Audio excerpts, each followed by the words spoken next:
Hey you and welcome to this video where I help you out how to set leverage right here in Plus500.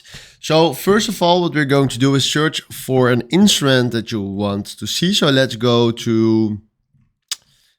do right here Ethereum. There we go. And then we select right here on Ethereum on buy. Then you will get here this trade option and then we select right here information, info. Then what you will find right here is at the bottom the leverage.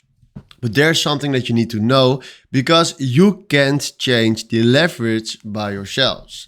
So the only way how to change the leverage right here is if you go right here to this tab, you can change it by reduce effective leverage. So use less leverage than the default maximum, simply decrease your position size relative to your total account balance.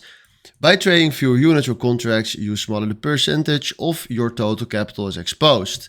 Efficiently lowering your risk, you can view the required margin before opening the trade to confirm you're choosing the position size, or you can get right here Plus500 professional account and then you can change the leverage from there.